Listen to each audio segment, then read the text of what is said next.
Satisfying obsessive compulsive disorder worldwide. This is cBasAfterDark for the Thursday that is September the 3rd, 2015. I'm your host, Jules Nyland. I don't know who that is. I was trying to think of the guy that replaced Larry King, and I can't. Anyway, it doesn't matter. Jules Holland? What is his name now? I cannot think of it. Anyway, it doesn't matter. It is 10 o'clock p.m. Thursday night on the west coast of the United States. It is 0500 GMT on Friday morning is the time you can watch us live. Just do the math yourself from the GMT if you know how far away you are. For instance, I am 7 behind, right? Isn't it behind or is it ahead? I don't know. I guess it's behind, right? They are ahead. In London, it is the Friday morning already. And here it is still Thursday night, 10 o'clock p.m. We've got a big show. Actually, not really. I'm just interested to see how crappy my hair keeps looking as the week goes on and as I continue to not get it cut. I'm being called a hippie in the Trekkie chat room, and that's always fun. I was kind of getting obsessed tonight with an idea, and usually what happens when that happens is I end up talking about it on the show. The first thing is a follow-up to last night, because we were talking about conspiracy theories and how, you know, even people I like and respect sometimes are subject to the bullshit, and they kind of drink the Kool-Aid a little bit, and it's like, oh, good Lord. You're my friend, but come on, why do you have to be full of nonsense? To be as polite as I can be, by the way, is to say that they're, espousing nonsense, but that's essentially what it is. And as I was teaching my class, or something happened right before I was teaching my class, the screensaver came on my little computer here, and I was able to see a picture that made me go, oh my God. Using the same logic as the conspiracy theory people, I could actually make a really interesting claim regarding this photograph that came up on my screensaver. Here's the photograph. Switching to it here, you can see hopefully now. This is the ghost of Murphy. Murphy's a cat that we got back in 2005. And as you can see, his ghost haunted us for a long time. It was very strange because it would be seen near the toys. If you can see the toys here, you can see this is where he would be seen a lot of the time. And it was not always, sometimes he would be crying and, the howling through the halls of the meowing. All right. Am I bullshitting you? Yes. This picture was taken with a camera, a very old digital camera that had a very slow shutter. And what happened was I was trying to take a picture of him and he was looking right at me. And then the shutter opened and started to take the picture. And then just after that happened, he darted off and ran very fast in the direction that he's pointed in. He ran off to the right. And then the shutter closed. So literally it caught this half image of Murphy. And you could do this just as easily with Photoshop as you could do with, it's easier to get Photoshop than it is to get an old shitty camera and try to make the settings do this. But, for all you people who watch The Ghost Hunter, I really feel like I should send this picture in and be like, aha, proof that not only ghosts exist, but animal ghosts also. How can you deny this picture? It's not just an orb of light. It's an actual image of Murphy. That he's not really there. You couldn't touch, I don't know why. I feel like that is very amusing to me because it's the same logic that how come you don't see a plane crashing into the building in the Pentagon? Well, how come you don't see all of Murphy's body there? Cameras have quirks, to put it very, very simply. We explained a lot more last night, and I'm not going to dignify it with more today, but yeah, dude, cameras have quirks. It's just that simple. And for anybody to point at especially a digital photo and go, aha, proof. It's like, well, how do you know it wasn't Photoshopped? Oh, come on. That's what they always say. They always say something like, oh, come on, or something to the logical equivalent of that. I don't know. I don't know. Sorry, my email beeped and I thought it was an important email, but it was not. All right, what I've been obsessed with and what came to me tonight, and I'm trying to think what made me think of this, because there may have been like a TV commercial or something I saw today that made me think of this tune. Dun dun dun dun dun dun dun dun dun dun dun dun Dun, dun, dun. Okay, what the hell is happening? Why am I even watching cBas humming some weird tune? It's because it is the introduction and the link to what we're going to pay attention to today. You know what a policy trailer is? You know what a trailer is in a movie theater lingo context? A trailer is a thing you show before a movie, right? A policy trailer explains the policies of the movie theater. And just in the same way that there's weird subgroups of sometimes very interesting people who are into, say, news music or who are into, you know, the production of a newscast rather than the actual journalism involved, the fanfare and the packaging. There's people who are attracted to that, sometimes very overtly, sometimes very subconsciously. But in that same way, there are people who are fans of and post online movie theater policy trailers, and we're going to look at some. The one I'm thinking of is the one that is referred to by people who like it as the clapping trailer. Let's just go to YouTube here and type in the policy trailer clapping. And I think Siufi should show up here. Yeah, here it is. Century/Siufi. We will have an ad for a second, so I will just mute the shit out of that. We won't even look and see what it is. Here is the comments, or rather the description. The famed 1980s Century policy trailer that everyone in Northern California remembers, along with the fanfare music. Some call it the desert trailer. And if you know me, you know the twinkling and gleaming of text on the screen is a big deal to me. So people would clap along with this.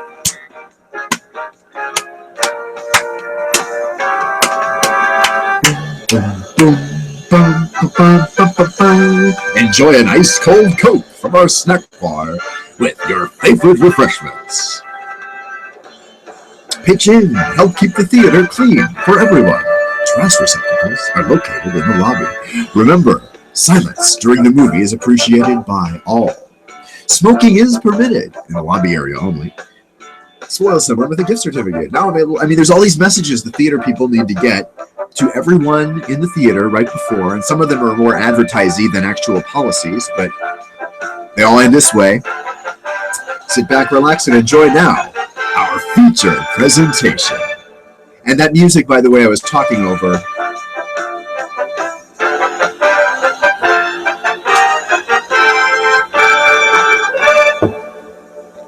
Like, that was really good. I really like that. And there are other policy trailers as well, which we will look at. Let's just look at policy trailer here and see what we see. Because there's a number of them I'm aware of that I really like. Let's see here. Santikos Theaters? I don't know that one. Here's the roller coaster of This is the updated one, the new one. Because there was an old roller coaster for like low res theaters or whatever, regular resolution. Welcome to Regal Entertainment.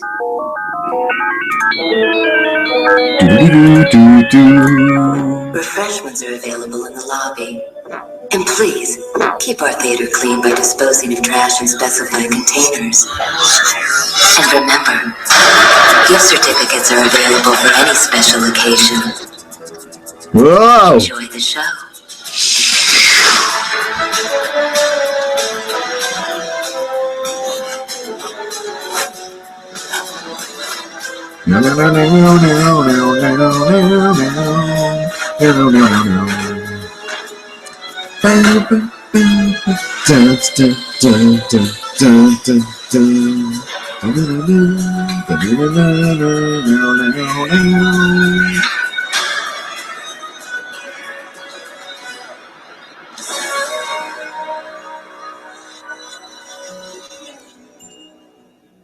All right, so there is so much I love from that, like I can't even tell you. And there's a few things I hate. Let's review. I feel like I want to watch the old one. Is this the old one? No, that's the 2015 one. Oh, it looks like they've even updated it again since then. Can we see the one that's not 2015? The Regal roller coaster.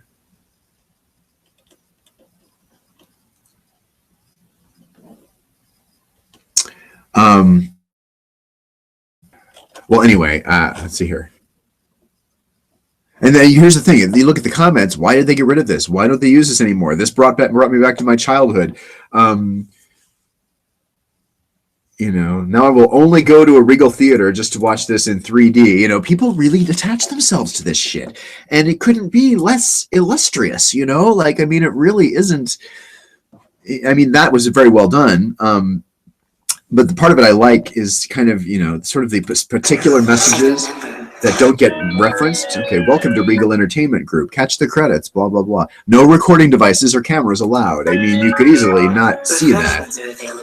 No smoking. No smoking. Please keep our theater clean. In case of emergency, please proceed to the nearest exit. Okay, thank you very much. Again, some of these messages that are not mentioned on a voice, that they didn't say that voice-wise. It was just flashed on the screen.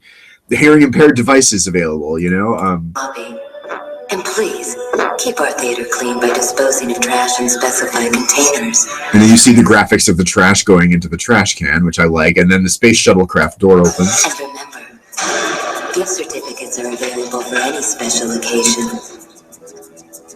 Enjoy the show. Birthday party rooms available, group sales meetings. Okay, then you see Raisinets, Twizzlers, and cookie dough go by. There was not cookie dough when I was watching this originally. M&Ms, it's a chance for them to advertise all the food. That I don't mind.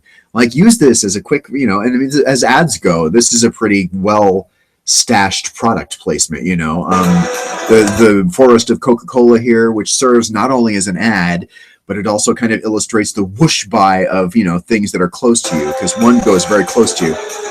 That one. Sour Patch Kids, all right, again, movie candy, I don't mind.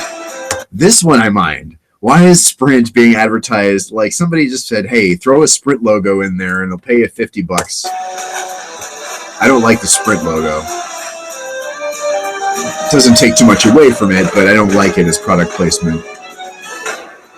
And I also like the popcorn that pops because, you see you go through and the things are full of popcorn, and then you see kernels that pop. And then the way the roller coaster is going, there's one left that pops right in front of you, bang, and it's kind of cute. They did that in the original. Boom. Dun, dun, dun, dun, dun, dun, dun, dun, dun, dun. And this is my favorite part, the climax at the end.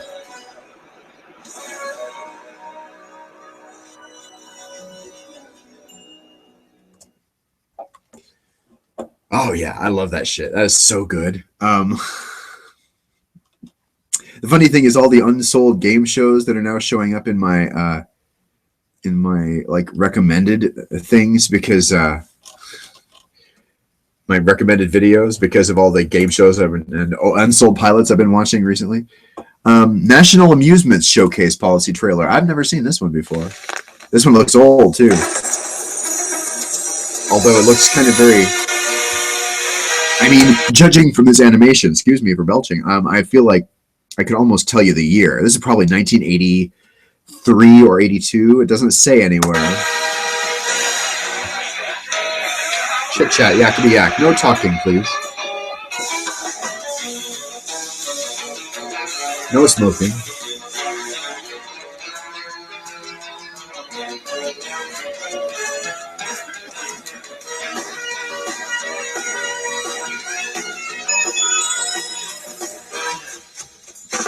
Please deposit trash in the bank.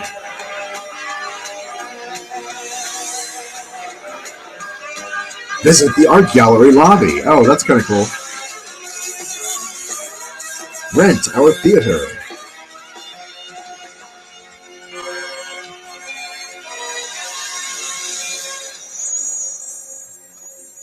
You gotta say, I've never seen that before, but I respect the hell out of that, just the way it did. All of the little simple graphics kind of form that logo. That's very good.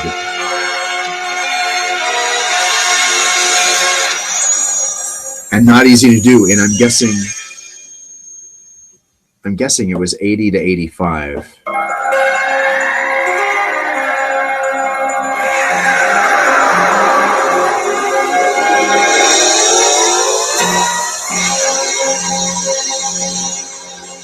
Coming attractions. So, oh yeah, the following previews are appropriate to the feature presentation certificate. In other words, if the movie's rated R, so will the previews be, or possibly, something like that. But that National Amusements one has got to go on my list of favorites. That was really good. It doesn't say what year, does it? Maybe the comments can give us a clue, although the comments aren't necessarily official. They say this version is used from 1989 to 96. All right.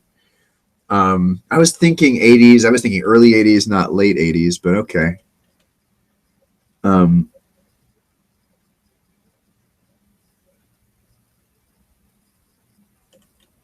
then some people asking questions for 4 years ago in the comments there. I just kind of, I want to see the Muppets one. This is from Lowe's Theaters, which I don't remember also seeing. Welcome to Lowe's Theaters. Oops. Grab a seat.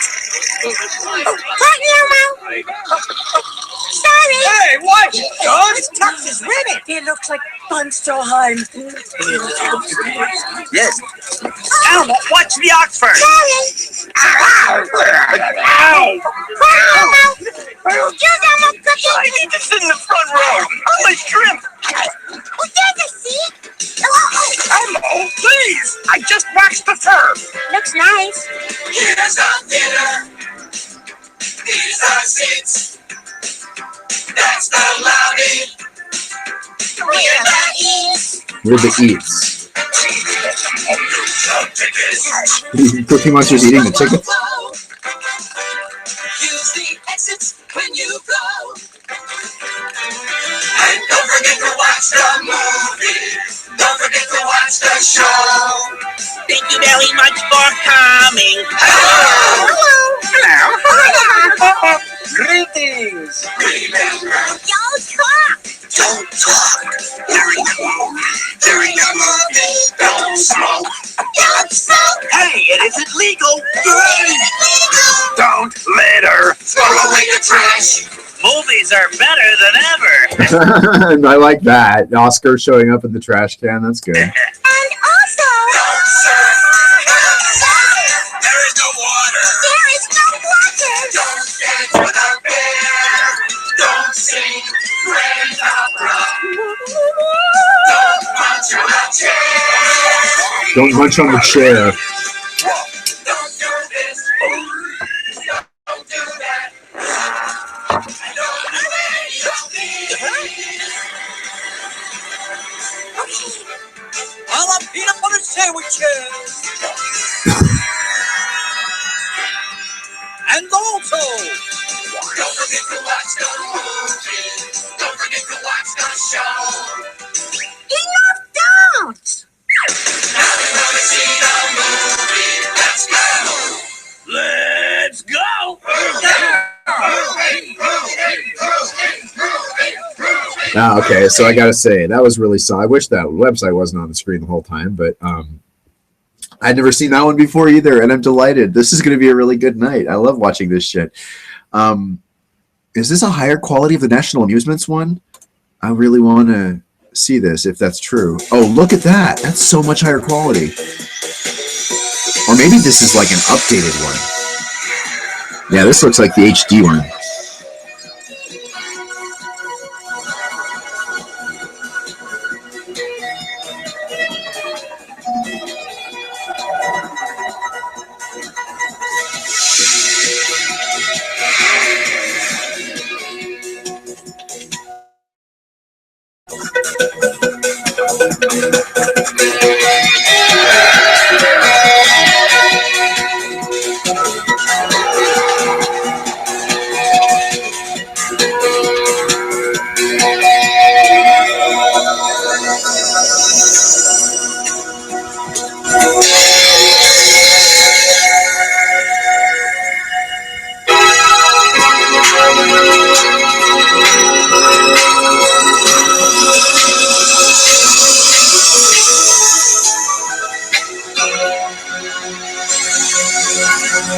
Love it.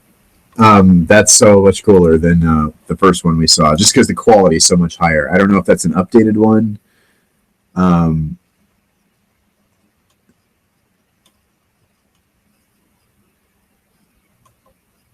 The music reminds me of Madonna's Ray of Light. This shit sounds amazing with headphones. Yeah, this is a great one. Holy crap, am I glad I watched that. Let's see. The Lost Theater Snipes and Policy Trailer. That's something I should watch sometime, but I'm not going to watch that today. Another cartoon one from National Amusements. The one I want to see here. Here we go. Okay, holy crap. I'm excited about this one. This is the one I've been kind of holding off on clicking. United Artists had some good ones. Let's start with the 1977 one that went until 1989. This used to be my ringtone. May we suggest, for the comfort and safety of our personas or our patrons, smoking is prohibited in this auditorium.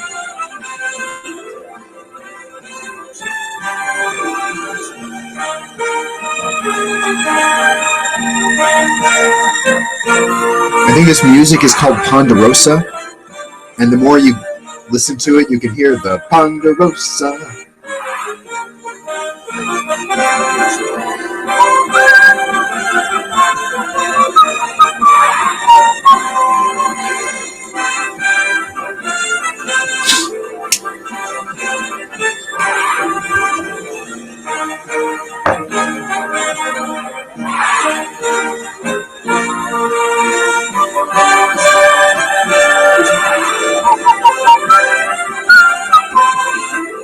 The Ponderosa.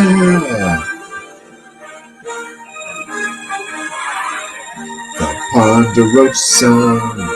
This is my favorite one from this series. If there are projection problems or sound problems, or the temperature of the theater is uncomfortable, please notify the management immediately. Thanks for your cooperation.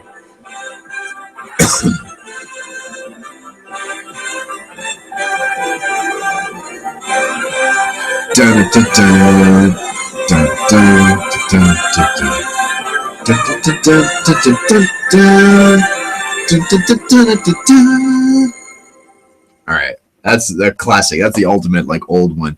And then they redid it in like the 80s also, and this is the second one I want to play. You'll be able to see a little more clearly the text on the screen here, and the music is cooler. This also used to be a ringtone.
Dun, dun, dun, dun, dun. Yeah, that's the other favorite. I mean, it's hard for me to pick because whichever one I'm watching kind of is my favorite one of that moment. The United Artists old 70s one or the one from the 80s that we just watched, or I guess that was like late 80s, early 90s. Here's a Finding Nemo 3D AMC trailer. Somebody's filming it with their... Finding Nemo 3D. I'm aboard, explorers! I'm Nemo. Hello, Nemo. Hold on. Here we go. Next stop, knowledge. Hello? Yeah, I can talk. No. You break that. Move to your left. Good. Would you like to have dinner? We can have dinner. Dinner's good. Maybe fish. Maybe sushi. No, sushi's good. Listen, I got an idea. I can find a place. I have an app in my other phone. What do you think? That's really good 3D. Oh, I gotta go. Sorry, the number you have dialed is not in service at this time. I do like that one. I've seen versions of this. It's movie time. The AMC thing all use this final animation. All of the different AMC policy trailers use this. It's movie time, not texting, not time checking, not tweeting, not status updating, no phone talking time. AMC amazing. So that's kind of another. I mean, the policy trailers have shifted. You notice all the old ones say nothing about cell phones because, well, we didn't have cell phones in 1977, right? And the new ones still say no smoking, although I feel like the more time goes on, like I think on airplanes, for instance, you're seeing fewer and fewer no smoking signs because that is just assumed to be completely illegal. Then I think now you're seeing like turn off electronics light up sign more than you're seeing a no smoking sign anymore. Certainly for modern manufactured airplanes, right? Airplanes that were manufactured a long time ago will still have all the no smoking shit in there. I'm curious about this other Lowe's one. Like, what music will be here? Whoa. Lowe's Theaters welcomes you to the exciting world of the movies. Smoking is not permitted in this auditorium. It's the law. Certificates are available at the box office. Thanks for helping us keep the theater clean. As you exit the auditorium, please deposit litter and trash receptacles in the lobby. Please be considerate and don't talk during the show.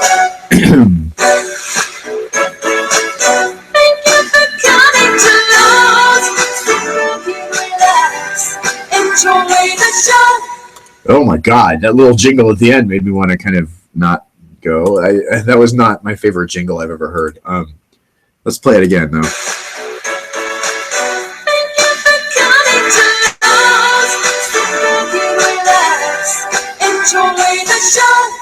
For that matter, I never liked it when places would say sit back and relax also. Don't tell me what to do. It's bad enough on airplanes when the pilot is trying to keep everybody, chilled out and not freaking out, especially in the modern era of flying. When they say sit back and relax, just kind of chill out. But I don't like it in the movie. Of course, what else are we doing? Are we somebody pacing in the movie theater that needs to be told sit back and relax? I just don't get that. I don't like that. It's one of those cliches that I feel like people think has to be in there because it's always been in there, but it was never necessary to tell me. I try to sit back and relax as much as possible. Why are you trying to tell me to do, I also hate being told to breathe. Anybody who knows me knows, do not tell me to breathe if I'm freaking out or having a bad day, because that will just send me off into even more fury. Let's see. The Blade Runner theme policy trailer from 1999. Let's see this one. It's also from United.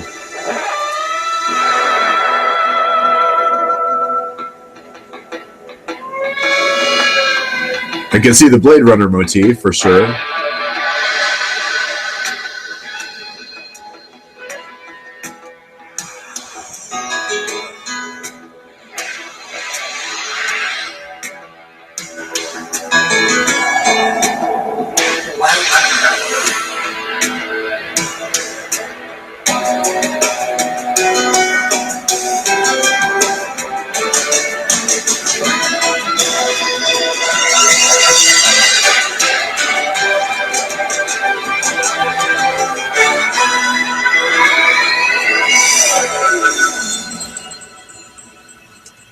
I think a lot of them have kind of that similar, the magic of the movies or, whatever the hell.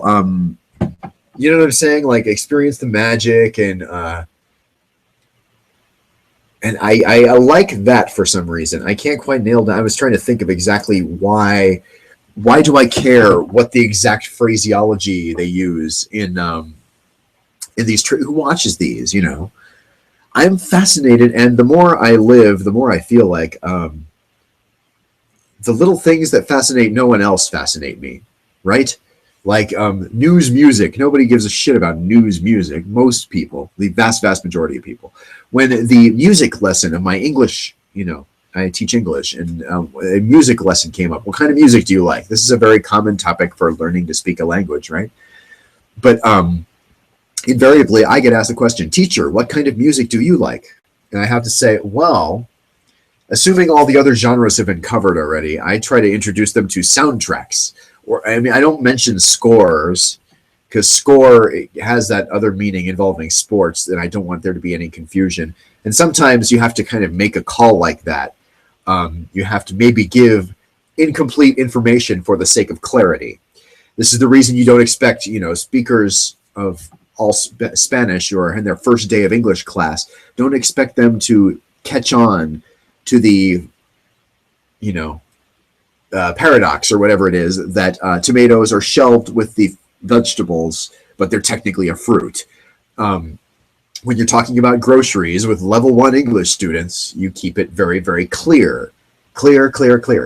And you don't bother with tomatoes are technically a fruit. If you're making a list, you make a list, fruits and vegetables. And if they put tomato under fruit, I can tell them, okay, that's good. That's not wrong. But if they put it under vegetable, I'm not going to say, ooh, no, because this technically, I'm not going to do that. Level 1 students, you will sacrifice understandability if you try to split that hair with a certain level of language speaker. And I mean, that's not giving them wrong information. The information's available in any language. I'm just trying to give them the vocabulary.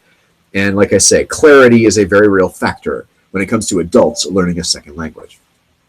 Blah, blah, blah, blah, blah. I'm just kind of rambling today because, I don't know.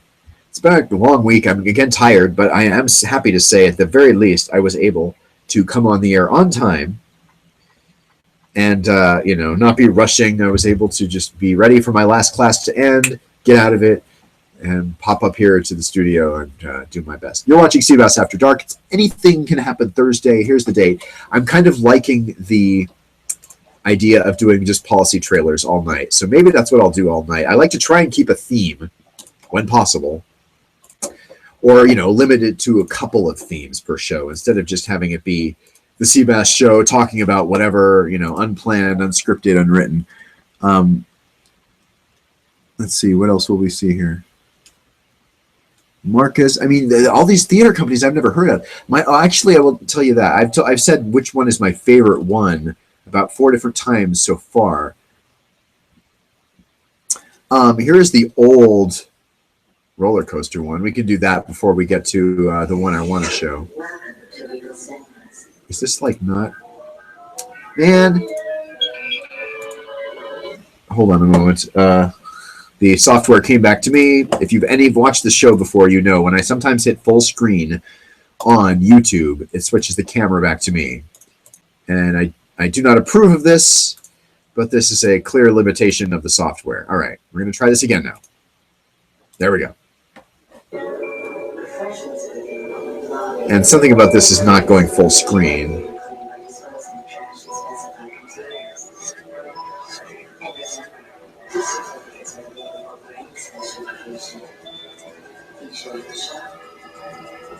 Milk duds go by. Reese's. Pepsi.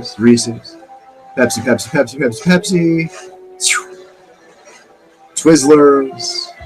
No Sprint one here, although there is a curve with nothing there. So somebody said we have to fill that with an ad. Dun, dun, dun, dun, dun, dun, dun.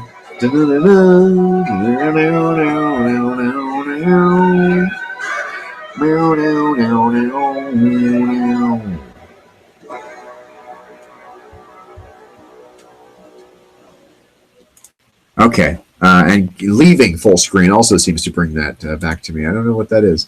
But I'm fascinated by this stuff. And anyway, as I was saying, I didn't finish the story. When my student asked me, what kind of music do you like? I was introducing to them soundtracks. And the hair I wasn't splitting, as I'm not going to tell them about the score. I'm just going to say, what is a soundtrack? Okay, this is the music of movies, right? And my favorite, I can name 2 that are very good. The guy who did the Star Wars music, right? Everybody knows John Williams, or at least the melody of the Star Wars music. And then I also named Alan Silvestri because he's the other one that people don't know that they know. Because if they've seen Back to the Future or Forrest Gump, they've heard Alan Silvestri, who did the amazing scores for both those movies.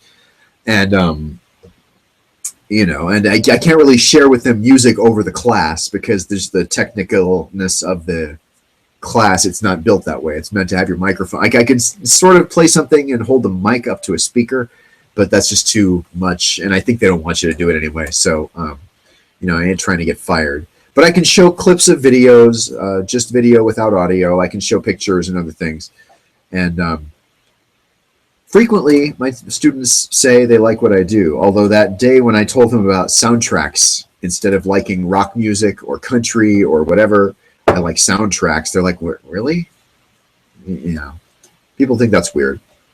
Not just my students, I think everybody.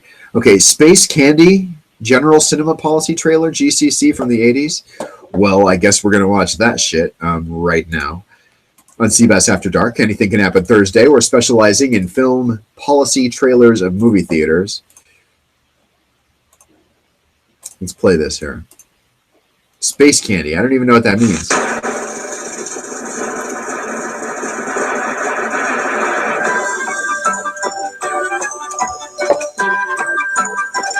I like the popcorn popping. Again.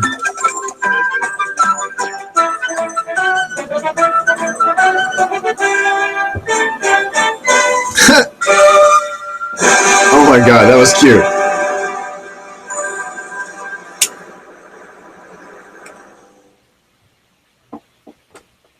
Is that it?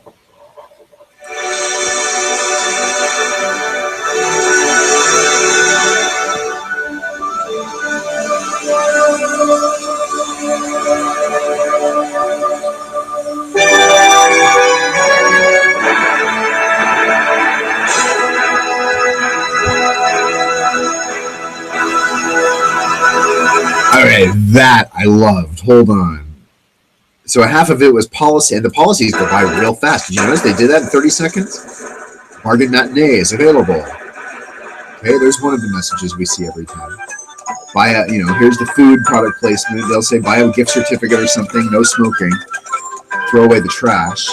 The main point of this seems to be the trash, right? Dun, dun, dun, dun, dun, dun.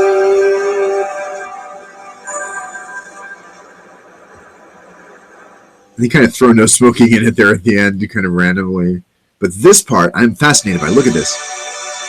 Just the logo and clouds and music.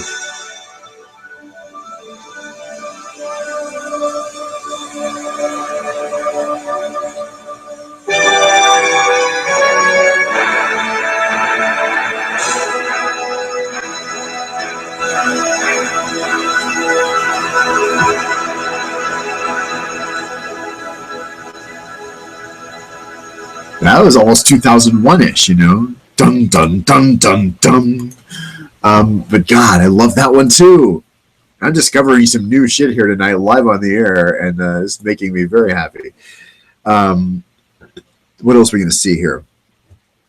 National Amusements Showcase, Hoyt's Cinemas. I'm trying to stick to ones I've seen before, or ones I seem will be good. Like the Mr. Bean one, for instance. Can we see that? Here's the early 80s. Let's watch the early 80s one. Why not?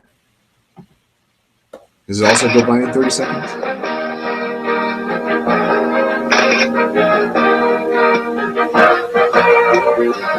This is another version of the Ponderosa.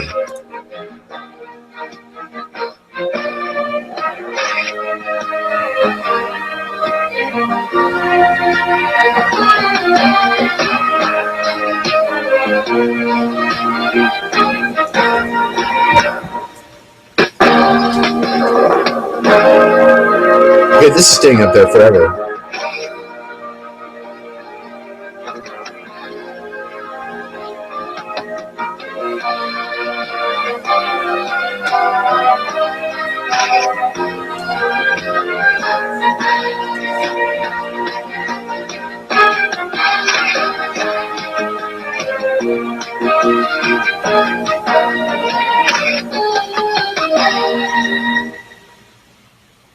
Huh. And that music at the end there, I was thinking that was a version of the Ponderosa, but that little flourish,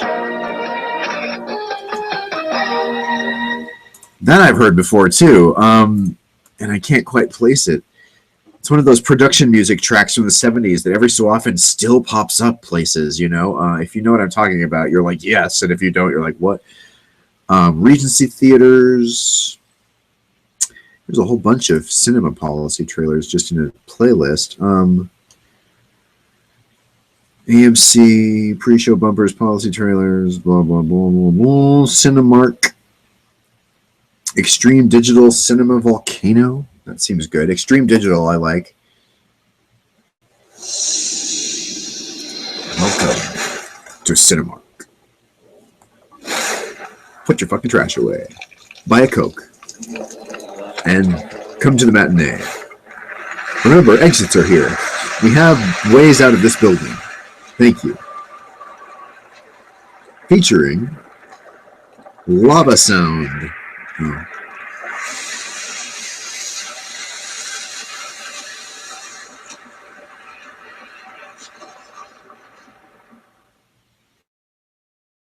All right. That was not bad.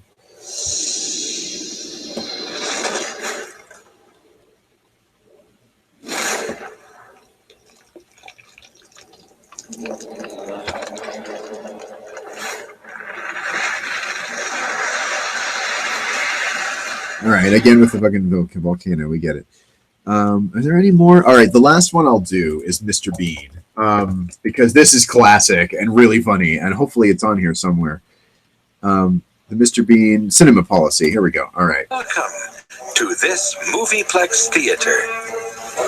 Patrons are reminded that this is a no-smoking area.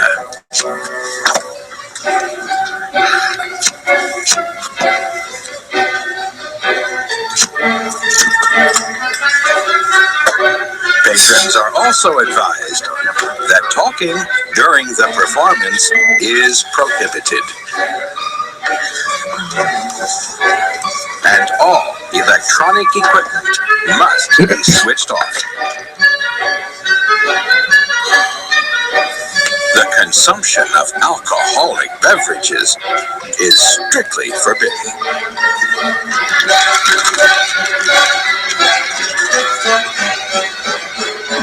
But we'd like to remind patrons that a full range of refreshments is available in the theater lobby. Thanks for listening. And enjoy the film. I'm sorry, I find that to be perhaps my favorite. Just the way the music builds and sort of the climax at the end, you know, and Mr. Bean's really funny, like the vacuum and the cigar and the hookah and shit. Like, that's really good. Oh, that's so good. All right, I saw something in the like recommended videos before that made me want to change gears. So we're changing gears. Shut up with the goddamn volcano already. Hopefully it'll be here again because I don't know if I can think of it. It was one of the AT&T films. What was it? Sideband? AT&T? Yes, Single Sideband, a 1977 film about a microwave transmission. There's a whole bunch of videos like this from the era, you know, from back in the day. And maybe we'll do these last two before we go here. This one, Single Sideband. New microwave system handles more calls. Okay, let's watch this. Microwave radio systems carry 70% of the billions of long-distance telephone calls made in the U.S. annually. All right. Well, I already recognized the voiceover guy. I didn't even hear what he said because I was processing where he's from. He's also the guy who did all of those episodes of the show on HLN. Homicide something? Like the show about murder, the half-hour show about Homicide Files, I think it's called, on HLN. Is a well-known voiceover guy, but I want to hear it again because I totally didn't hear it. And when I heard the voice, I'm like, I know that voice. Microwave radio systems carry 70% of the billions of long-distance telephone calls made in the U.S. annually. Interesting. I didn't know that. At least each year, the number of long-distance calls increases. To meet this growing demand, the Bell system has developed the first high-capacity single-sideband microwave radio system. This new system will be able to carry 6,000 long-distance calls per channel, more than 3 times as many calls as the highest capacity microwave link now used by the Bell system. Here's how the single sideband system works. Radio signals like those received over your home radio have 3 parts: a carrier signal and 2 sidebands. This representation of a radio signal shows the sidebands carry the information, in this case my voice, and both sidebands carry the same information. Single sideband equipment eliminates one sideband and the carrier from the signal, so that another sideband with different information can be used at the same time on the same radio channel. With a single sideband microwave radio system, each sideband can carry 3,000 voices. Although single sideband has been used in amateur radio, aviation, and marine communication for many years, until recently, the technique was not adequate for long-distance, high-capacity telephone calls.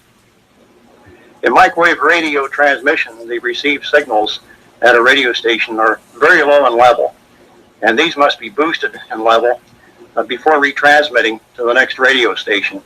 Microwave amplifiers are used to boost these signals in level. And in the past, these microwave amplifiers have not had low enough distortion to permit single sideband transmission. Improved electronics technology from Bell Labs has reduced distortion in the new system to a level only 1,000th the distortion found in previous microwave radio systems. Wow.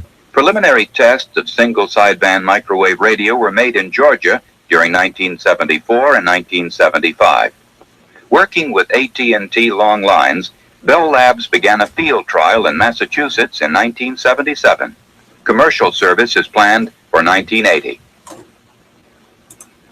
I love it. Oh God, that's like a 2-minute movie. Like who did they show that to? I always ask this question when we watch these. Who was the audience? Who saw it? Who was supposed to see it? Did they have an audience in mind? I'm assuming they did. That's very, very specific.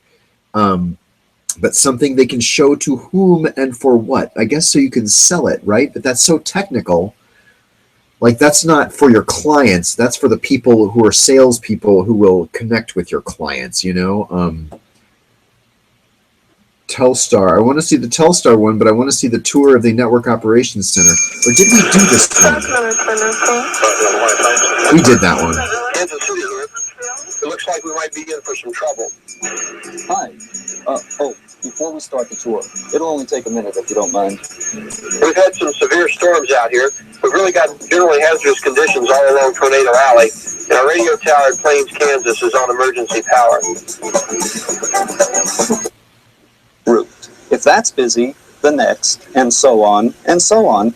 And there may be as many as 6 or 7 different routes the network can use to get a call to its destination automatically. This system of automatic routing has been devised to handle our forecast of average. Yeah, we watched this one before, so I'm going to go to the next one I wanted to see, which is Telstar. This is really long. I don't think we'll watch the whole thing.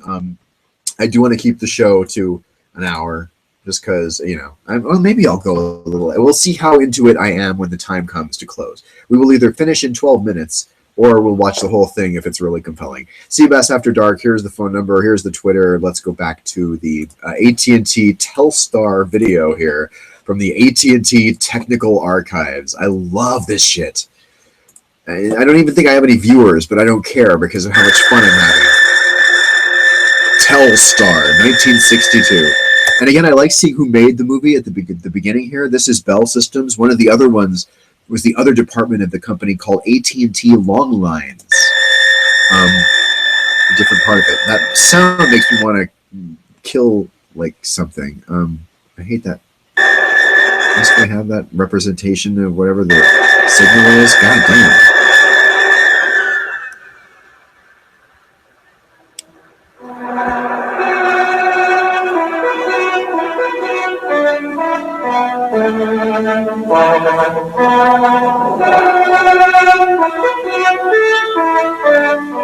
Telstar. Okay, I'm already way into it. And over May. And over May. A satellite crashes. It is the night of July 9th, 1962. What will tomorrow bring? Success or crashing failure?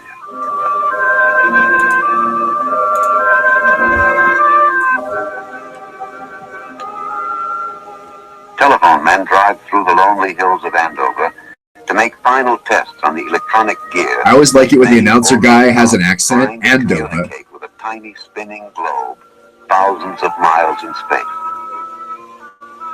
In all too few hours, the satellite named Telstar will rise from a Florida beach.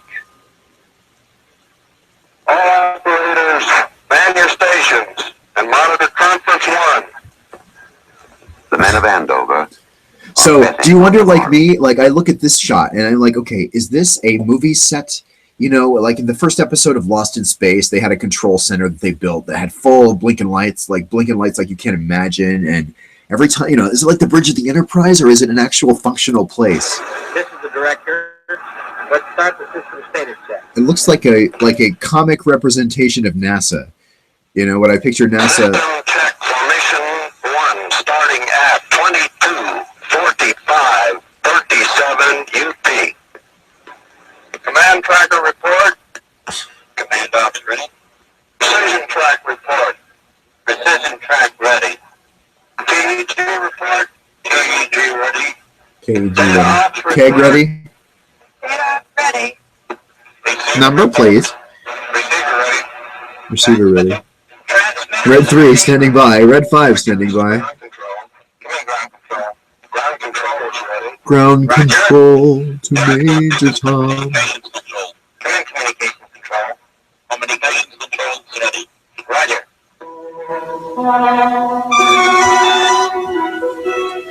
Poised on its rocket at Cape Canaveral is the incredibly complex globe, 34.5 inches in diameter.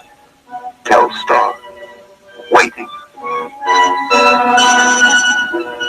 Status report, Lamorne. Antenna ready. Check. Okay, I'm way into this. Like, I'm so fascinated. At Holmdel, New Jersey. The horn that first caught signals from the Echo balloon. In the pre-launch hours, a second group of telephone scientists make ready. Operating satisfactory. Calibrations? Calibrations normal. Check. I have the DAC report. Drive tape ready. Drive tape is ready. There's a little much of this radio chat for my taste. Like, The air buffer is they could have condensed this air buffer shit. Like, Andover. Homedale here. Yes, we're all set. Ready to go.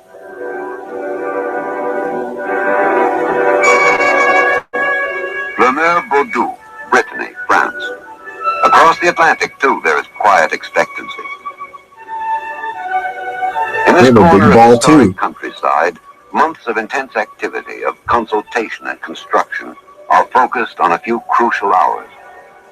Here, beneath its ray dome, waits another great horn antenna, sister of the one at Andover. Across the channel at Goonhilly Down in Cornwall, the British antenna is also poised on the predicted path of Telstar. come in, Telstar, come in. Okay, they keep doing this music, and I've heard this music. What do I know this music from?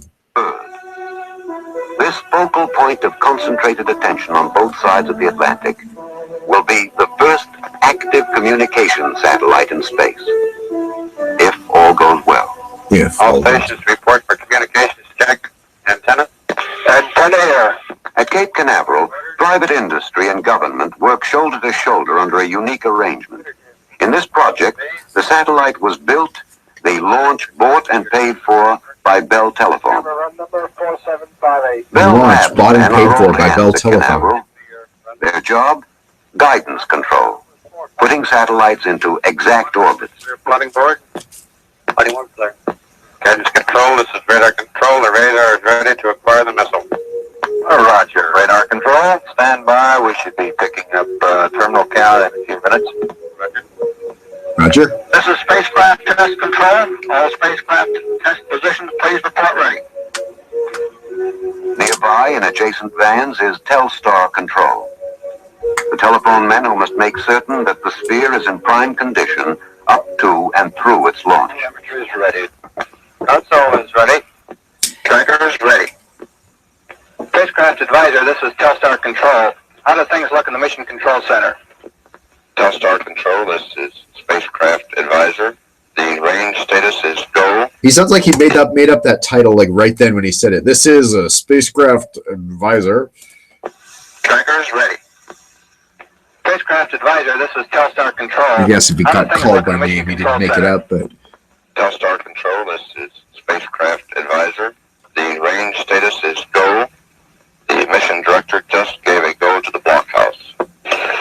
Mission direct, that's the launch director. The launch the coffee itself guy in the will front. be under the direction of the National Aeronautics and Space Administration. He's probably like the actual All boss. stations. Spacecraft mission is go. On the blockhouse firing line, a fourth team. Again, NASA and Douglas Aircraft and Aerojet backing up the Bell system. For all, a common target, a mutual objective.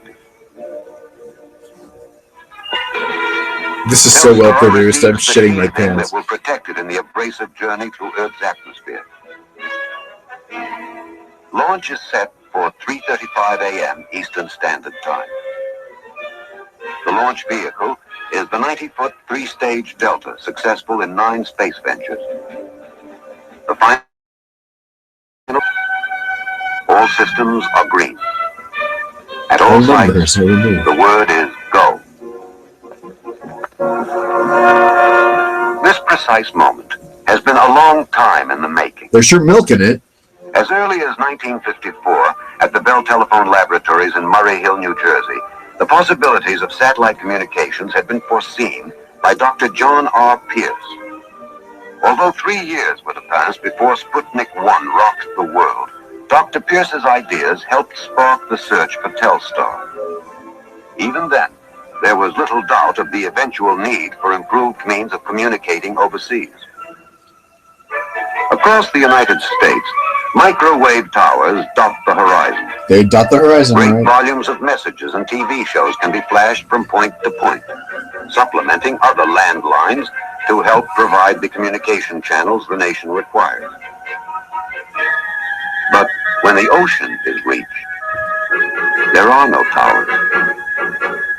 A tower in this ocean tall enough to do the job, or a string of towers, is obviously impractical. But if such a tower could fly, then Americans and all the people of the world would have an exciting addition to their communication toolkits. I like that writing. A ring of flying microwave towers could assure continuous overseas transmission, help meet the communication demands that are growing with each passing day. The credit for Telstar properly belongs to scientific development based on research that reaches out ahead of man's immediate needs. Telstar is the sum of many men's efforts over the years. When the need for communicating by satellite became apparent, the products of Bell Labs research were on hand to be a part of Project Telstar and to make it work. Gigantic things, like the Andover antenna, weight 380 tons, yet built with the relative accuracy of a fine watch, so precise that it can track its target within 1/50th of 1 degree. Or its forerunner at Holmdel, New Jersey. At the heart of each of these huge antennas is a special FM feedback receiver and a ruby maser, which operates at 456 degrees below zero. Hashtag Ruby Mazer. Together, they pick up a faint signal, only 1/1000th of a watt strong, and boost it back to a usable level. Tiny things are equally important. Transistors. Without them, Telstar could not relay messages in space, and rockets could not be so precisely directed or controlled. Solar batteries to borrow power from the sun and keep Telstar's electronic gear alive. These inventions and more, products of telephone research, were on hand when the time came for Bell Labs to put the first Telstar together at its Hillside, New Jersey location. Hillside, New Jersey. 10,000 electronic components to go in a 34.5-inch bore. Each subassembly packed in plastic foam. The bird framed in magnesium with a shell of aluminum. Magnesium. 3,600 sapphire-covered solar cells mounted in platinum. Telstar reached the dust-free purity of its assembly in hospital operating room atmosphere. Nothing was left to chance. Vibration tests.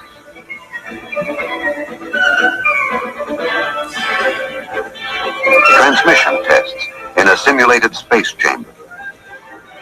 Solar battery tests under artificial suns.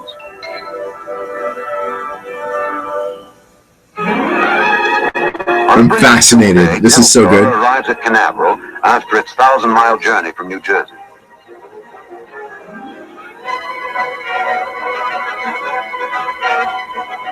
Security police form its escort. Missiles and payloads are royalty at Canaveral. Royalty. Telstar rides in a special air-conditioned truck. Behind it are years of unremitting labor.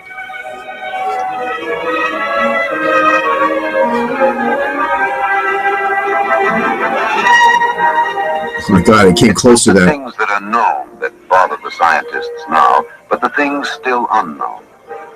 So, of more immediate concern is the question, how has the bird fared on the trip south?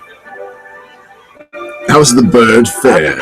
I didn't understand what he was saying because he said it in that kind of like Orson Welles way. There was the, how did the bird survive? The bird, like you have to say that casually. A band goes around the new star's equator. Cables are attached for another tough visit. The new star? And Telstar. Cells, antenna, satellite transmission, and telemetry are checked. Okay, so far. Okay, so far. Area 17, oh my God. Smoothly fitting into the timetable, Douglas starts the movement of its booster onto the launching area and into the gantry. The meticulous, time-consuming seating of the rocket on the pad begins.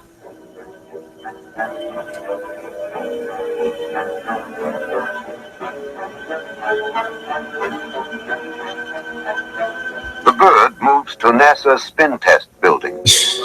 There, it is mated to the third stage booster, that package of highly dangerous explosive that will give Telstar its final orbital speed and start its spin through space.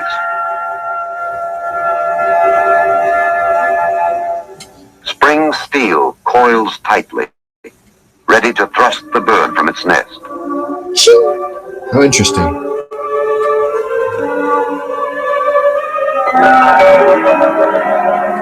On the spin table, it is rotated as it will be in the sky, 180 revolutions a minute. It looks like either a disco ball or the Death Star. Safe beyond dugout walls, the Douglas engineers perform the dangerous task of balancing the spinning orb and its mate to guarantee stability in space.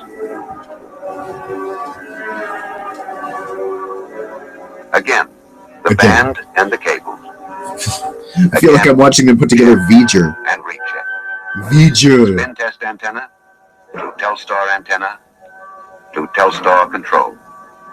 Check. Check. And recheck. And recheck.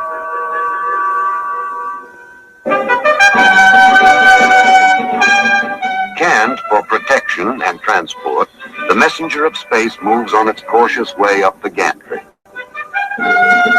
Canned. Telstar weighs in at 170 pounds. Its family tree is an impressive history, for every one of its components was subjected to months of life tests, and pedigree papers were accumulated on each part. With this sort of survival of the fittest approach, Telstar should have the makings of a champion.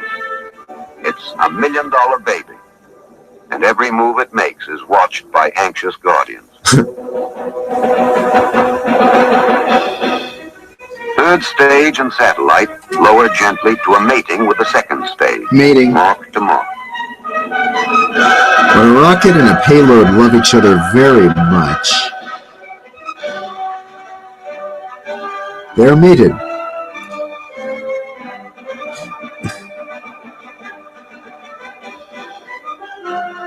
Telstar travel plans include an elliptical orbit with a low point of 600 miles, a high point of 3,500 miles. an elapsed time of approximately 2 hours and 40 minutes for each orbit.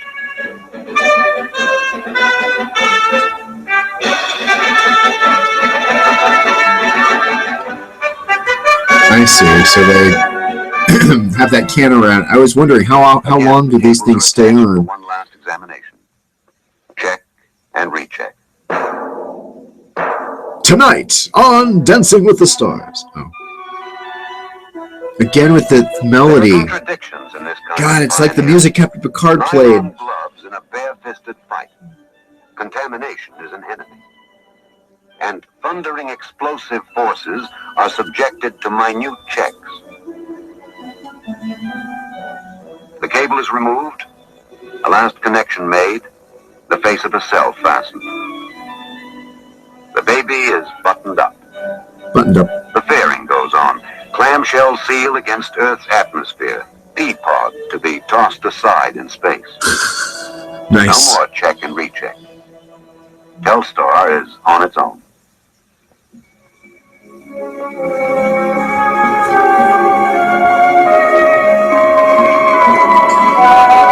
Day merges into night. The gantry pulls back. For better or for worse, Delta rocket and mated Telstar satellite stand alone.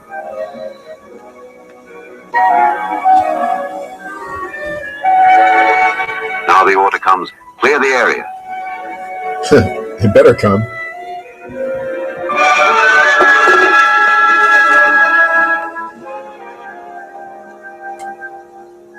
Only launch personnel are left. The final count. Stand by to pick up the Some of this music sounds like it's from Star Trek 1 also. Communication system. The one with Bell V'ger. Labs guidance. Telstar control. NASA's mission control. And NASA, Douglas, and Aerojet in the blockhouse. I like the guy with the bow tie we saw. Launch director to mission director. Mission director here. Would you give me the mission status, please? 10 minutes left in Mission is this. go. Roger, thank you. Head control, steering checks are complete. The radar is preparing for guidance. Roger. Report BTL status. BTL's ready. Roger, Roger. What's our vector, Victor? Clear to launch. Minus 50. Start remote camera number 1. Started. Close blockhouse vents. Close. Console. Start camera and mic tape recorders. Camera and mic tape on. Minus 10, 9, 8, 7, 6, 5. Until the fuel. 3, 2, 1, 0.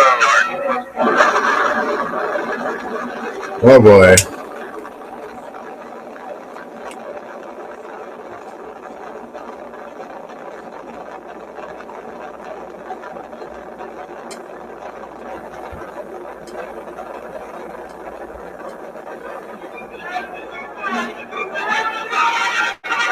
BTL's tracking. Tracking okay at This is the BTL. bow tie guy. Start roll program, stop roll program. What's 70 seconds? Mark. PC normal. BTL tracking first stage. Guidance. Okay. On course. Pitch up signal at this time.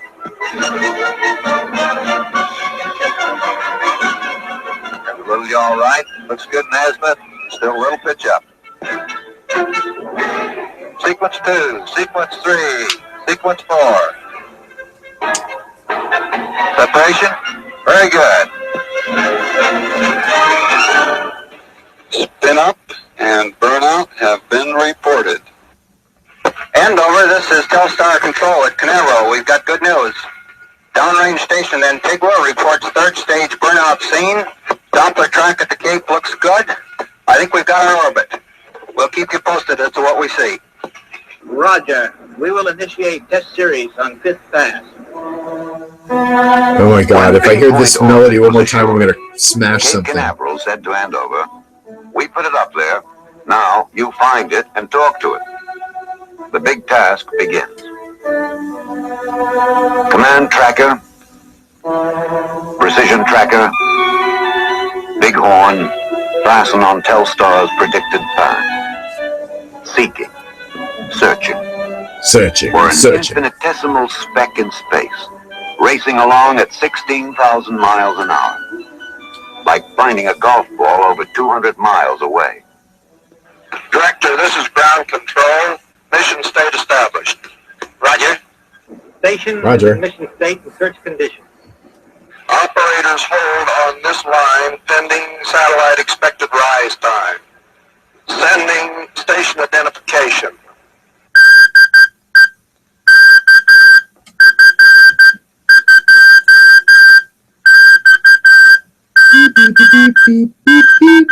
The satellite is rising over the horizon. We have a detected signal. The command tracker has acquired. Roger, the telemetry just went into lock. Bullseye. Andover is dead on target. Here's your receipt. With the newsmen of press and television looking on, Yes, the experiment media. is out in the open, in the American way. Fail or succeed, the chips are down. Typewriters everywhere. Fail or succeed, the presses will roll, the television cameras scan the event. And President Johnson has a word. Telstar work.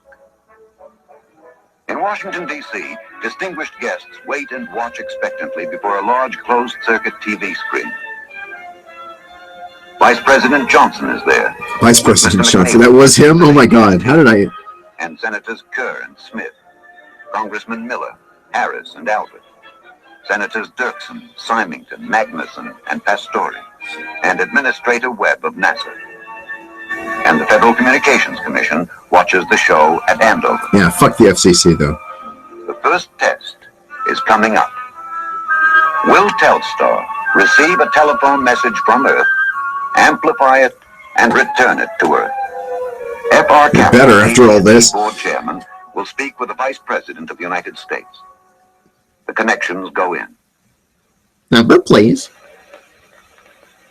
Good evening, Mr. Vice President. This is Fred Campbell calling from the Earth Station at Andover, Maine. The call is being relayed through our Telstar satellite, as I am sure you know. How do you hear me? You're coming through nicely, Mr. Campbell. Well, that's wonderful. Since you're also head of the Space Council, Mr. Vice President, I suppose you followed with considerable interest the activities today which have resulted in this call. The first telephone message in the world, as a matter of fact, over an active satellite. Indeed, I have, Mr. Campbell. The progress of the satellite from the time it was launched early this morning from Cape Canaveral by the National Aeronautics and Space Administration has been most gratifying to all Americans. I'm sure millions of them have been proud of this achievement, which is another first in our conquest of space. Well, I think the people of this country are pleased with this demonstration of cooperation between government and private industry. The teamwork this morning at Cape Canaveral, which I witnessed, was outstanding. I quite agree, and I think this is a matter of satisfaction for every citizen of the nation. I'm certain that the results of the Telstar test will be most valuable in... And that was the first time the satellite's name was said wrong. Telstar. Needed to It's just Telstar. a very fine commercial communication satellite system. Well, we're most hopeful of this, and certainly pleased at this performance so far. Good night, sir, and thank you a great deal. Full steam, Andover plunges into a second big question. Can Telstar handle the special requirements of television? The picture goes out into space. Can we send a TV signal The answer via is satellite? American We did a phone call. The American flag. And another television station concludes its broadcast day. Thank you. Good night and good morning. A surprise, an unexpected first. After a big enough show, we just get an announcement right now. The French station has the picture. It's an excellent, clear picture. You mean we made an international We've made telecast? an international telecast. Well, let me congratulate you. They've been sitting there for days. Then a photograph of Telstar is transmitted to the satellite and sent back to Earth. Seems kind of self-aggrandizing, sending a picture of your own satellite. The Oh, I see. I see. That's the first fax transmission. Okay, that is cool. So you can do fax transmissions, stories flash from Earth to TV satellite signal. to Earth. Tape punching out news. Tape Data punching out transmission over news. 1,000 words a minute. Oh my God. The following day, Telstar brings a voice and a face from France to the television sets of the United States. The next Telstar pass, And thousands we of receive Americans the shoot their dry TV sets. understatement of our English cousins. On my immediate left, I have John Taylor, John who is Taylor. in charge of our space research and development. The first international telephone calls are between AT&T President Eugene McNeely and communication officials in France and England. In an historic The first, president of AT&T or the president of the U.S. is televised overseas. I understand that part of today's press conference is being relayed by the Telstar communication satellite. Again, getting it wrong. Viewers across the Atlantic. Telestar. And this is another indication of the extraordinary world in which we live. So we're glad to participate in this operation, developed by private industry, launched by government in admirable cooperation. So the president, that was the, so okay, President Kennedy then, Vice President Johnson. Jesus Christ, I mean, 1962, of course, yeah, that makes sense. Telstar is a scientific success. More than that, it carries with it, through space, the hope that someday all men will see and talk to each other as friends. That's laying it on a little thick, but okay, it's good times. They were being very produced by Audio Productions Incorporated. Okay, what the hell is that? That's weird. Audio Productions Incorporated. This is a film by Audio Productions Incorporated. Okay, well, that's still kind of funny. Check out their other famous films. I don't know. I was trying to think of something funny, but I'm a little tired. We're a little over our time. That was amazing. Telstar. I mean, and then when I do something like that, when I see a film like that on YouTube, I want to go back to Wikipedia or something and look it up. Like I want to go just Google Telstar satellite. Like just, I mean, we just saw the history of it, the launch of it, but I mean, that was in 62, right? Launch date, July 10th, 1962. And I know there's more than one now. Yeah. The first two Telstar were experimental and nearly identical. It successfully relayed through space the first TV pictures, phone calls, fax images, and the first live transatlantic TV feed. Telstar 1 and Telstar 2, although no longer functional, still orbit the Earth. That I like. Oh, how about that shit, right? Still up there. Like, I mean, shouldn't, I don't know how you do this without a space shuttle, but like, they should go get it. That's like, I mean, it's almost 50 years old, right? It's over 50 years old. So, like, why wait for an asteroid to take it out? I don't know. I feel like that's probably money people don't want to spend right now, but whatever. Like, so Telstar was spin stabilized and its outer surface was covered with solar cells capable of generating 14 watts of power. The original Telstar had a single innovative transponder that could relay data, a TV channel, or multiplex phone circuits. Since it spun, it required an array of antennas around its equator for uninterrupted microwave communication. An omnidirectional array of small cavity antennas around the equator received the signals to relay back to ground stations. Okay, so the receivers were around the equator. And so were the antennas, I guess. How weird. I see. The transponder converted the frequency to 4 gigahertz, amplified the signals, and retransmitted them omnidirectionally via the adjacent array of larger box-shaped cavities. The prominent helical antenna received telecommands from a ground station. Blah, blah, blah. First privately sponsored space launch. I think if people asked today, they would not know that. They would think it was SpaceX. Like if this were on Final Jeopardy, no one would say the year 1962, or no one would say Telstar 1. This is a medium altitude satellite placed in an elliptical orbit, completed once every 2 hours and 37 minutes, about 45 degrees from the equator, blah, blah, blah. Oh, I see. This is in contrast to most of today's satellites, which are geostationary. This was non-geosynchronous. So, okay, interesting. Due to its non-geosynchronous orbit, the availability for transatlantic signals was limited to the 20 minutes in each 2.5-hour orbit when the satellite passed over the Atlantic. Ground antennas had to track the satellite with a pointing error of blah, blah, blah. Since the transmitters and receivers on Telstar were not powerful, ground antennas had to be huge.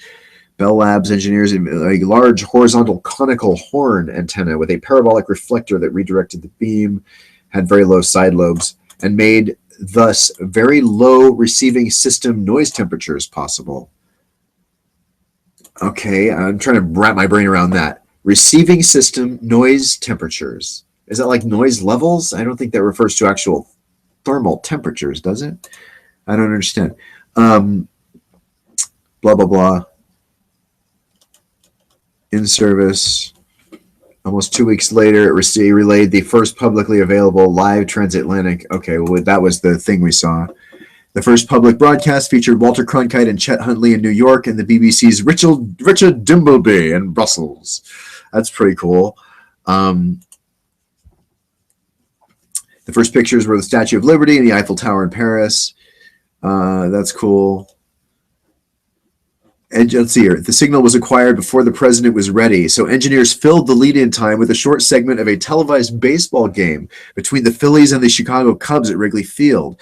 So these are like the first baseball players to be transmitted live internationally via satellite. The video first switched to Washington, then to Cape Canaveral, to the Seattle World's Fair, then to Quebec, and finally Stratford, Ontario. Talking about the price of the dollar, blah, blah, blah. Experiments continued. Let's see here. Newer Telstars, let's see. So there's already Telstars 4 through 8 and 13, Telstar 18. There's all kinds of them. Telstar 401 in 1993 and was lost in 1997 due to a magnetic storm. Oh, man. 1997. Wait, I remember that magnetic storm. There was a magnetic storm that year, and there's a story I could tell that I don't want to tell. I don't want to, plead the fifth or anything like that, but let's just say I was affected by that. I remember trying to page someone. Like some people had pagers in the late 90s. Before we had cell phones, people had pagers, and I had to page a friend of mine. I don't even remember why, but I remember paging him and him not answering and me going, what the fuck? And it turned out like he totally was one of the people whose pagers were knocked out by the electrical storm in 97. Man, it's amazing how shit comes back to you, isn't it? Holy shit. All right. I'm dorking out on satellites here, but I don't care. Like I'm fascinated by all this stuff. Walter Cronkite, the first journalist who was blah, blah, blah. Like, okay, now I want to go back to YouTube. Vintage telephone network sounds. That's kind of funny. Story of the first ultra modern phone cable ship. All right, yeah, we have to see this. Here's the thing.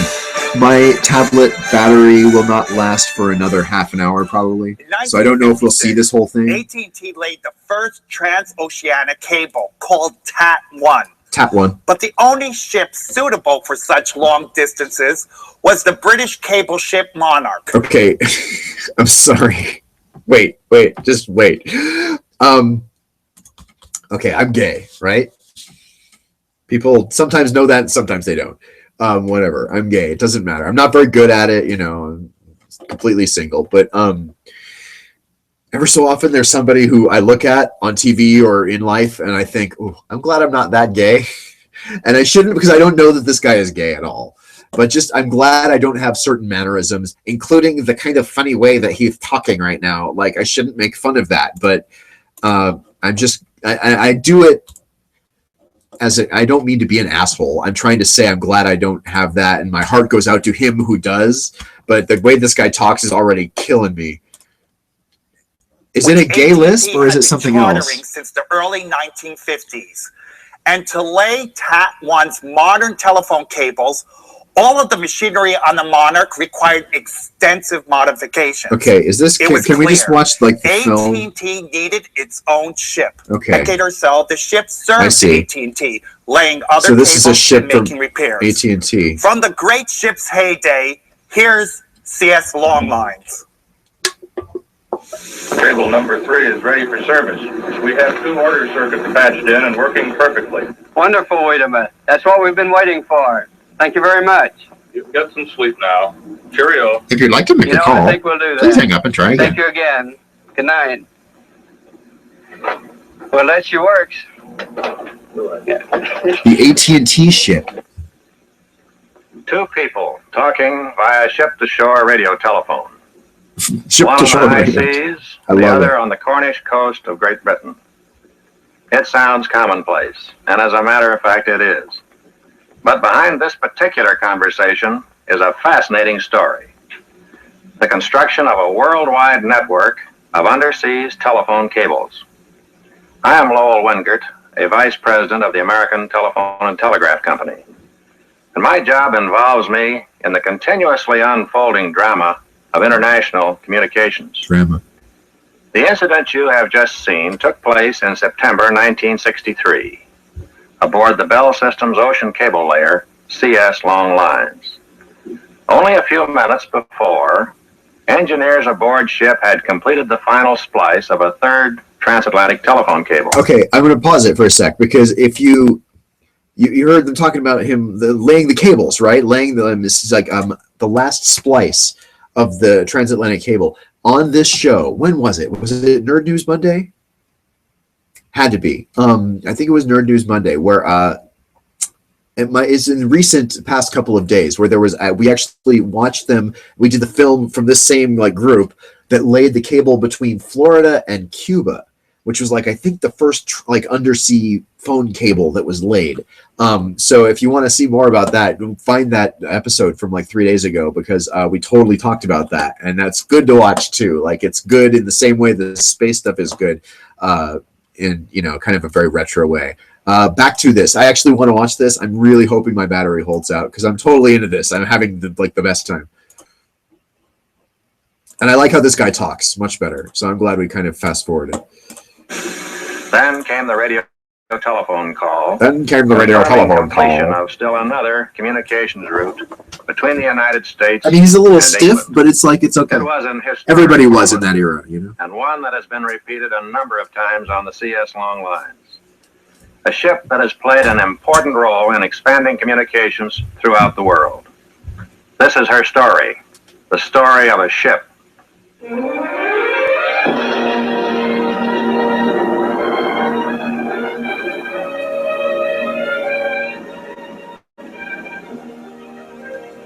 November 1963. Once again, the Bell Systems ocean cable layer CS Long Lines moves up Chesapeake Bay toward Baltimore. She is returning with pride after her first big job, a third transatlantic telephone cable. This latest voice route to Europe extends 3,500 miles along the ocean floor, from the beaches of New Jersey to the coast of Cornwall on the southwestern tip of England. The manufacturing plant is our starting point for this fascinating project. Underseas cable designed by the Bell Telephone Laboratories is manufactured not only at the Western Electric plant in Baltimore, but also at 2 other identical cable plants, one in Southampton, England, and the other in Yokohama, Japan. Yokohama, Japan. Cable at all 3 plants is made to Bell System design specifications. Yeah, they totally they went through how the cable is made last time too. 41 fine steel wires are wrapped together on a stranding machine to provide an inner core, which gives the cable its required tensile strength. Next, the inner conductor, which is one of 2 conductors in this coaxial cable, is formed by wrapping a strip of copper tape around the core of steel wires. Did you ever watch how it's made? This is like how it's made for telephone cables. Its seam is electrically But the music is better. A layer of polyethylene is added as insulation between the inner and outer conductors. Transparent at first, it becomes white as it is cooled by water. Why? Oh, I see. This insulating layer is then shaved to meet rigid engineering tolerances. Shave it.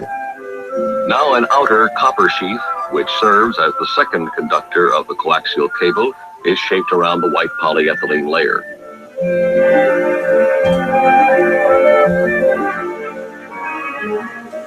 Finally, a protective covering of black polyethylene is added, and the manufacturing process is complete. The finished cable is 1 1/4 inches in diameter. Its 5 separate layers each represent a distinct and precise manufacturing technique. I love the cutaway here, yeah. In Baltimore, as in other plants, the new cable is placed in large pans, each holding about 20 miles of cable. These pans are then towed to a loading platform. And we cook a giant bundt cake, or 3. The cable ends are terminated in bell-shaped couplings, which are tied together with a metal bar, then wrapped in canvas to aid their passage along the loading route. The deck is notified, the transporter turned on. The transporter turned on. Wait. I mean, I get that that's just the coiling part, like the thing that spins around, that coils it up. But the way he said that, that's so... Which are tied together with a metal bar, then wrapped in canvas to aid their passage along the loading route. The deck is notified, the transporter turned on, and another cable section starts aboard. I know I'm a dork with that transporter thing, but you don't hear that too often. Along the trough, the except on coupling Star moves Trek. as cable starts paying out of the new storage pan. Cable from 2 pans is pulled aboard simultaneously. It follows a carefully planned route as it wends its way aboard ship and into cable tanks deep in the hold. A transporter pulls the cable aboard at speeds of 4 to 5 miles an hour. Down it goes through a slot in the deck and into the cable tank where it is neatly coiled. Coil it up. One man guides the cable. One man has to do this. Other workers make certain it falls tightly into Is place. he naked? Fully loaded, CS long lines will carry. Or is he like got some special suit on? Why does he look naked to me? I guess it's just... loading continues. Repeaters, each weighing 500 pounds, are hoisted aboard ship. Some 275 of these voice amplifiers will be used between Hawaii and Japan. Below deck, they are stored in the proper order for splicing between cable sections. The ends of each 20-mile section are secured opposite the repeaters to which the cable will be spliced, while the remainder is coiled in the cable tank below. The bites, or cable ends, running in and out of the tank are secured to the tank wall, where they are held in place until the cable feeds out during the laying operation. Technicians join the end of each section to its proper repeater. The end of each repeater is covered by a plastic disc to protect the connectors during shipment. Yeah, cool. This shield is removed, and the connectors, or pigtails, are prepared for splicing. The larger pigtail will be spliced to the center conductor of the cable, while the smaller will be spliced to the cable's outer sheath. A new insulating cover of polyethylene is molded over the splice. The finished joint appears as a slight bulge in the polyethylene insulation. Slight bulge. Each splice is x-rayed and carefully examined to make certain that no imperfection exists. When the splice is completed, the cable coupling is moved into position for joining to the metal case of the repeater. It is precisely fitted and then bolted down securely to withstand the extreme tension encountered on its trip to the ocean floor. With her cable tanks full, all cable ends secured, that must be totally and heavy. all repeaters spliced in along the entire length of the cable, the CS long lines puts out to sea. Wow. Destination, Hawaii. Like, they should have done it. I know the love boat didn't exist yet, but I can just see, you know, the cable boat. The beginning point of the cable to Japan is the underground terminal station at Makaha Beach on the island of Oahu. They totally should have made this film that Here, way. a short section of armored cable is pulled ashore to the terminal. This shore end section is then spliced to the 2,000 miles of deep-sea cable aboard ship. Now the long lines moves out toward Midway Island, some 1,300 miles to the northwest. As she starts to work, signals flying from her mast say to all other ships, Cable laying underway. Please stand clear. Now the miles of cable so carefully loaded in Baltimore uncoil upward to the deck above. Uncoil upward, I see. Passing through the uprunner slot, the cable moves toward the stern of the ship, where it travels out the chute and disappears into the sea. While each 20-mile section is being laid, the next repeater is readied for its trip overboard. An electric hoist is used to lift the repeater from the rack and lower it into the cable trough. A parachute is attached to the heavy repeater so that its sinking speed will match that of the lighter cable. Oh, I As see. the end of a cable How section weird, is okay. reached, the cable ends attached to the tank wall pull free and start the repeater through the tractor-like repeater threads of the starts linear pulling. cable engine. I guess it's built to be yanked on like that. Then Like, out the stern chute and down into the sea.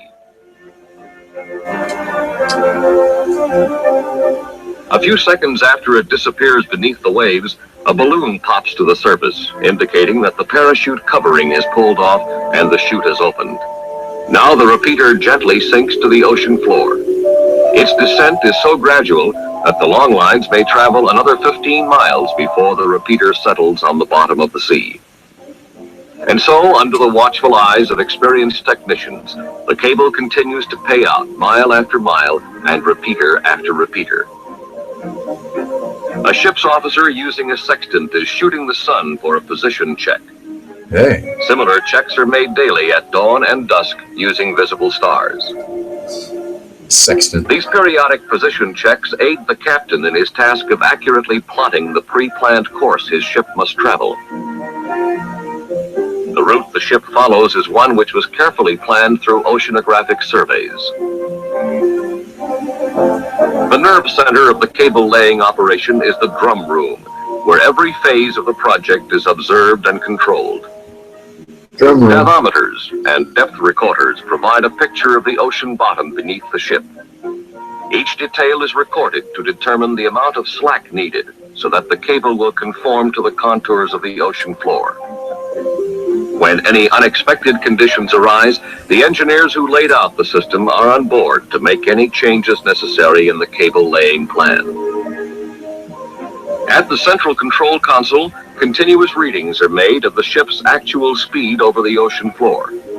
Here also, Look at the rotary phone right rate there. of the linear engine is controlled. A small computer is used to automatically compare and then control these variables properly. Small computer. Detailed records are kept of the cable laid, tension on the cable, and many other statistics. Transmission men continuously conduct tests with the distant shore terminal. Can you hear me now? Test Can you hear me signals are now? transmitted through Can you hear me the now? cable aboard ship, as well as the cable which has been laid between the ship and the shore terminal. Can you hear me now? These tests ensure that all repeaters and cable sections are working satisfactorily, and that transmission performance measures up to engineered standards.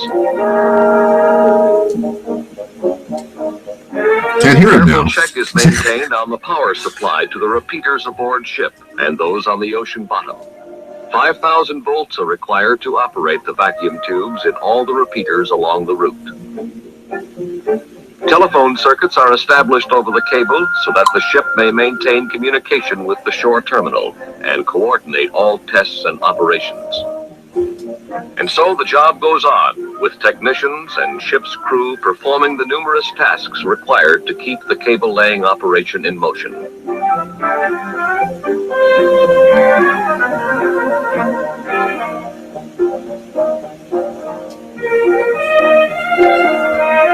These guys are keeping track of And in statistics. all kinds of weather.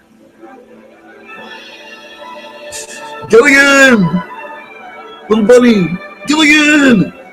Little buddy! At Midway Island, the cable is brought ashore to provide communications to this Pacific outpost. The weather started getting rough. The rough tiny coral cable reefs was surrounding tossed. Midway and other Pacific islands can sometimes damage even heavily armored cables.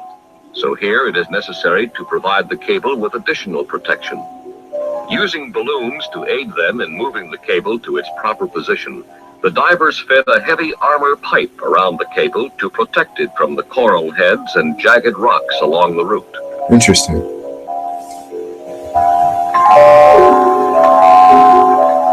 This armor casing is extended out over the reef to a depth of 100 feet or more, where the cable plunges over the coral cliff toward the ocean bottom, nearly 3 miles below. Wow. From Midway, the long lines continues along her route to a point 700 miles west and the end of her 2,000-mile load of deep-sea cable. Here, a large marker buoy is ready for attachment to the cable end.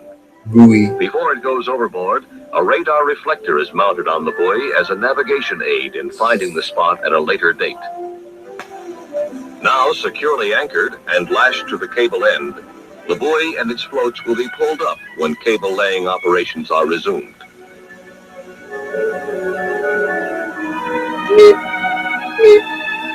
Leaving the marker buoy, the long lines proceeds to Honolulu to rendezvous with the cable transport Arthur M. Huddle. Here, cable manufactured in England is transloaded into the long line storage tanks. Oh, I see. Departing Honolulu, the other half of the cable, I guess? Returns to the area where the buoy was dropped. The radar reflector atop the buoy makes locating its position routine. Once the buoy is sighted, the engines are slowed for the approach and pickup. The floats and buoy are recovered, and then the cable end is hauled up from the ocean floor for splicing to the new load of cable aboard ship. The splicing is completed below deck in the joining room. The cable ends have been prepared for splicing by stripping back the black protective covering, the white polyethylene insulation, and the inner conductor to expose the center core of steel strands. These strands and the inner copper conductor are inserted into a heavy steel sleeve, which is crimped together by a 500-ton press to form a strong splice. Next, the white polyethylene plastic is molded around the splice to form a continuous insulation between the two conductors. Each molding is x-rayed and the picture examined for I think you're playing Peter and the Wolf. Joint, which might affect the quality of transmission. If the mold is perfect, the splice is completed and closed. All right, so I have like 10% of my battery left. I think it's going to conk. Let me hit pause here. I think it's going to conk in the next couple of minutes. Yada, yada, yada. We have an undersea cable. I'd like to kind of see the tail end, though. The cable is brought ashore at Wake Island to link this tiny dock to the U.S. mainland. Okay, so then it is hauled through a trench in the beach and worked slowly and carefully by hand up and into a conduit leading to a manhole, where it is spliced to cable already in place from the terminal station. Proceeding up to San Francisco, the long lines ties up with the transport ship Scarba to load cable. Scarba. This cable will link the Philippines to the Trans-Pacific route at Guam. With her cable tanks loaded again, the long lines returns to Guam and starts out on the 1,500-mile route to the Philippines. Near the little coastal town of Bel Air, shore-end operations get underway. As the cable is floated in, work operations are also proceeding at the landing site. Excitement over the event runs high as school children from Bel Air are granted a holiday to watch the operations. Woohoo! Marching down the beach like a small army, they arrive with happy faces and welcome signs. Rope barriers are necessary to keep the enthusiastic. Rope barriers are needed to keep them back. Skin divers from the Philippine Navy are on hand to assist in the landing work. Now, as the cable comes ashore, it rounds a sheave and moves along the cabled trench into the jungle. There it is spliced to another cable connecting it with the terminal station.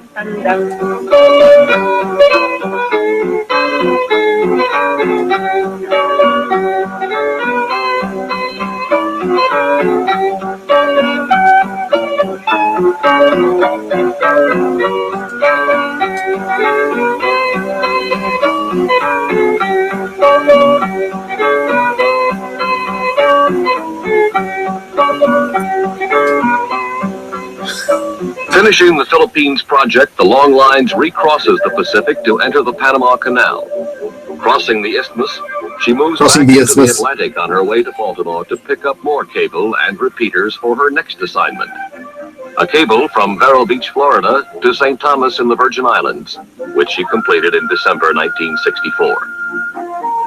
Another job completed, officials of AT&T and France's PT&T now discuss the final plans for the CS Long Line's next project, which is a fourth transatlantic telephone cable extending from the U.S. mainland to France. Okay, I'm totally going to lose the program here.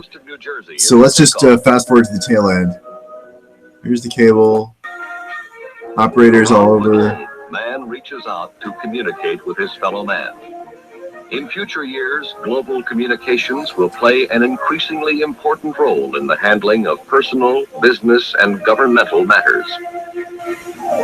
This vast worldwide communications network was built through the cooperation of many nations and is dedicated to providing the best possible service for its customers. Beneath the sea, a constantly expanding international network of telephone cables, put there by men and ships. Ships like the CS Long Lines. The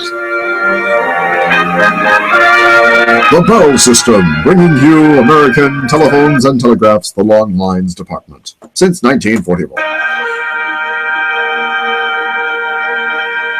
Give generously to the United Way. I don't know.